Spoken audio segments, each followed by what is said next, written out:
Soldat, meaning soldier, was the foundational enlisted rank in the Imperial German Army during World War I, positioned below all other ranks. Every recruit and conscript entered service at this level, forming the backbone of Germany's military force. Soldat performed frontline duties including manning trenches, operating rifles and machine guns, standing guard, and executing orders from NCOs without any leadership authority. They wore field gray uniforms with no rank insignia on collar or shoulder.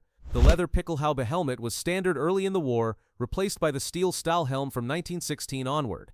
Promotion to Gefreiter required exceptional performance over 6 to 12 months, though conscripts rarely advanced beyond that until 1918. International equivalents included private in Britain and Soldat de Deuxième class in France. Germany's rank and file were among the best trained troops in Europe. Gefreiter, meaning lance corporal, was the first promotion above Soldat, positioned below Unteroffiziere. Until 1918, this was the highest rank a conscripted soldier could normally attain, making it a mark of distinction. Gefreiters handled minor leadership tasks within squads. Supervising work details and operating crews served weapons as senior gunners, though they held no formal command authority. Promotion required above-average qualities including reliability and courage, typically after 1 year of service. 1-year volunteer enlistees received Gefreiter after recruit training as a prerequisite toward reserve officer status. Upon promotion to Gefreiter, a soldier left the base enlisted rank of Soldat and entered the first elevated enlisted grade. While in many cases the uniform change was minimal in combat dress and the Gefreiter could look very similar to a Soldat at a glance, in many units they did wear a small distinguishing button on each side of the collar, known as the Gefreitenkopf. Thus the difference was subtle rather than dramatic. Gefreiter correspond approximately to the British Lance Corporal in terms of enlisted grade. Adolf Hitler famously served as a Gefreiter, spending the war as a dispatch runner in the 16th Bavarian Reserve Infantry Regiment. Obergefreiter, meaning senior lance corporal, existed only in foot artillery units during World War I. The rank had been abolished in most branches in 1853 and remained suspended except in artillery, where it was reintroduced in 1859 to replace the old bombardier rank. An Obergefreiter served as a seasoned gunner, assisting NCOs in charge of gun crews and overseeing ammunition teams. Promotion required technical proficiency with artillery and substantial service as a Gefreiter. The rank was extremely rare, with an artillery battery perhaps having only 1 or 2 Obergefreiters. Most infantry troops never encountered it. International equivalents included Lance Bombardier and British artillery. This specialized rank represented technical expertise rather than leadership authority. Unteroffiziere, meaning sergeant, was the first true non-commissioned officer rank, positioned above Gefreiter and below Feldwebel. This marked the transition from enlisted man to junior leader with formal authority over squads. Promotion required several years as a long-term volunteer, demonstrated leadership ability, and completion of NCO training courses. Unteroffiziers wore silver braid on collar tabs and distinct shoulder strap insignia. They commanded infantry squads of 8 to 12 men, enforced discipline, trained recruits, and linked officers with enlisted soldiers. In combat, they led from the front, directing fire and movement while maintaining cohesion. International equivalents included sergeant in Britain and sergeant in France. Unteroffiziers provided the tactical backbone that made German units formidable. Feldwebel, meaning vice sergeant major, ranked above Unteroffizier and below Feldwebel. Introduced in 1887, this recognized experienced NCOs who had proven themselves but not yet reached sergeant major status. Promotion required years as an Unteroffizier with strong evaluations and often specialized training. Feldwebels wore enhanced collar braid and shoulder insignia.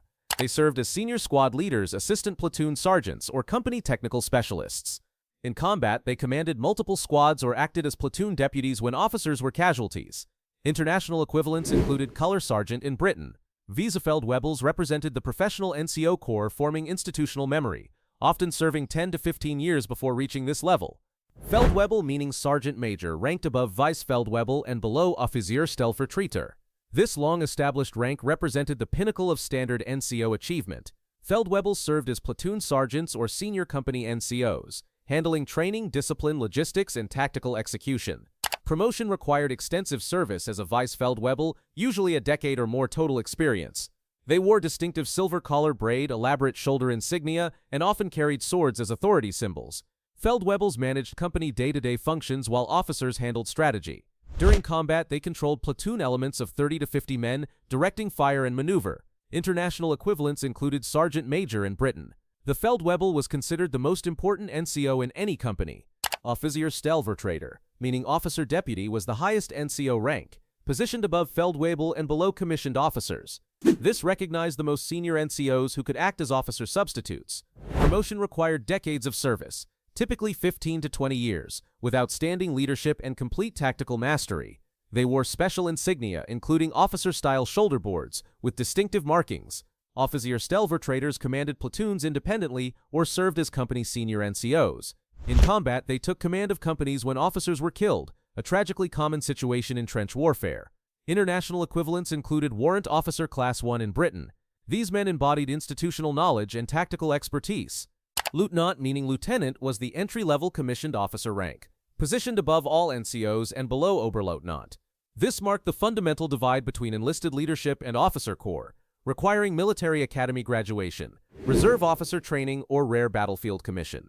Lieutenants wore silver shoulder boards with smooth surfaces and officer collar patches. They commanded infantry platoons of 30 to 50 men, making tactical decisions under company commander supervision. The social prestige was enormous in Imperial Germany, with strict honor codes required. In World War I, junior officers suffered catastrophic casualties leading attacks, with life expectancy measured in weeks during major offensives. International equivalents included second lieutenant in Britain, Oberleutnant meaning senior lieutenant ranked above lieutenant and below Hauptmann. This was typically achieved after 2 to 4 years of successful service. The insignia featured silver shoulder boards with 1 or 2 pips. Oberleutnants served as senior platoon commanders, company executive officers, or battalion staff officers. Promotion required demonstrated tactical competence and adherence to officer conduct codes. They mentored junior officers while coordinating mission planning with company commanders. In combat, Oberleutnants led critical assault elements, bearing enormous responsibility for soldier welfare. International equivalents included lieutenant in Britain. Many commanded companies when captain casualties created vacancies, common in attritional warfare from 1914 to 1918. Hauptmann meaning captain ranked above Oberleutnant and below major. Officers at this level commanded infantry companies of 150 to 250 soldiers, holding complete responsibility for training, discipline, logistics, and combat operations. Promotion required successful Oberleutnant leadership, typically 4 to 8 years commissioned service, with strong evaluations and often staff school completion. The insignia featured 2 pips on silver-braided shoulder boards. Hauptmann's planned attacks allocated resources, recommended awards and promotions, and reported to battalion commanders. In combat, they led from forward positions, coordinating with artillery and adjacent units. International equivalents included captain in Britain. Hauptmanns were crucial to unit cohesion as the highest-ranking officers soldiers interacted with regularly. Major was the first field officer rank, positioned above Hauptmann and below Oberstleutnant. Officers at this level served as battalion executive officers, regimental staff officers, or specialized battalion commanders. Promotion required extensive company command experience, usually 10 to 15 years commissioned service, plus advanced military education. The insignia featured silver shoulder boards with thick edging and 1 gold pip. Majors coordinated operations across multiple companies, managed complex logistics, and advised battalion commanders. In combat, majors often commanded battalions when lieutenant colonels were casualties.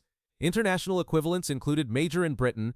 Majors bridged company-level leadership with strategic planning, requiring both tactical expertise and administrative capability. Oberstleutnant meaning lieutenant colonel ranked above major and below Oberst. Officers commanded infantry battalions of 800 to 1,000 soldiers or served as regimental executive officers and brigade staff officers. Promotion required decades of service, usually 15 to 20 years, with proven success in staff and command positions plus war academy training. The insignia featured silver shoulder boards with thick edging and 2 gold pips. Oberstleutnants planned battalion operations, coordinating multiple companies while managing logistics, intelligence, and fire support. In combat, they directed battalion attacks and defenses, positioning companies and coordinating artillery support. International equivalents included lieutenant colonel in Britain. These officers maintained command posts near the front to control rapidly changing tactical situations. Oberst, meaning colonel, was the highest field officer rank, positioned above Oberstleutnant and below general major. Oberst commanded infantry regiments of 3,000 to 4,000 soldiers or held senior staff positions at division and corps level. Promotion required exemplary service spanning 2 to 3 decades, with successful battalion command and combat decorations. The insignia featured silver-braided shoulder boards with 3 gold pips. Oberst oversaw all regimental operations including training, logistics, and tactical employment. They coordinated multiple battalions in offensive and defensive operations, translating strategic intent into battlefield action. International equivalents included colonel in Britain. Oberst frequently led from exposed positions during critical operations, suffering significant casualties despite their senior status. General major meaning Major General was the entry-level general officer rank, positioned above Oberst and below General Leutnant. Officers commanded infantry divisions of 15,000 soldiers or served in senior staff positions at corps level. Promotion was highly selective, based on decades of distinguished service, successful regimental command, and strategic competence.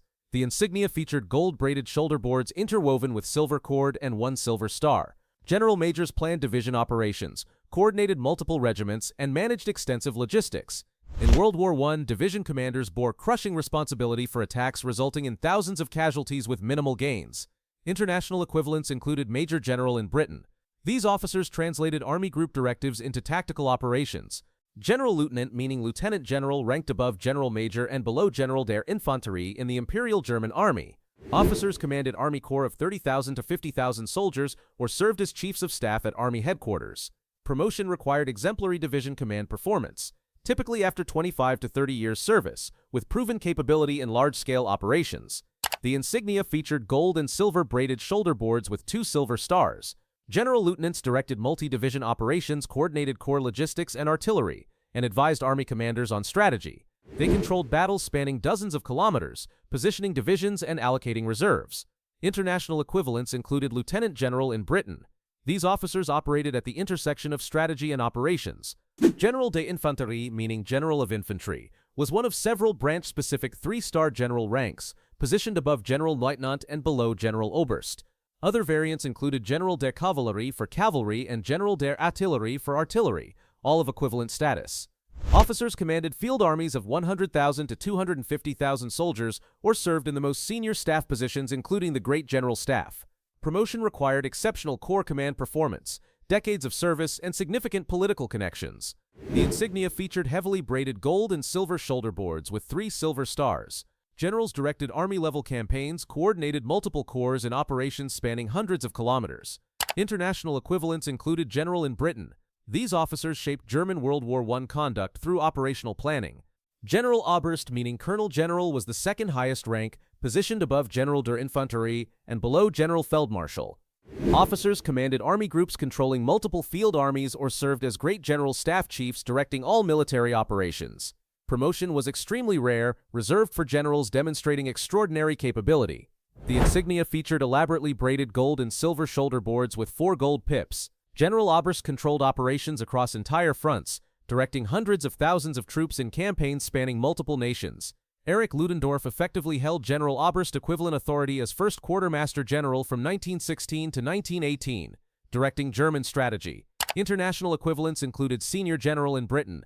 Generaloberst represented the pinnacle of operational military leadership.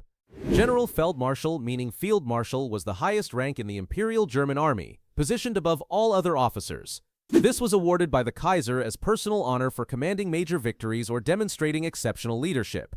Promotion was extraordinarily rare, with only 5 officers holding active General Feldmarschall rank during World War I, including Paul von Hindenburg and August von Mackensen. The insignia featured crossed marshal batons on elaborate gold and silver braided shoulder boards. Field marshals commanded army groups or theaters, directing strategic operations with supreme authority over hundreds of thousands of troops. Hindenburg rose to legendary status as Chief of the Great General Staff, effectively directing all German military operations from 1916 onward. International equivalents included Field Marshal in Britain. This rank represented the ultimate achievement in German military service. That's all for today, guys. If you enjoyed this video, don't forget to like, subscribe, and hit the bell so you won't miss the next one.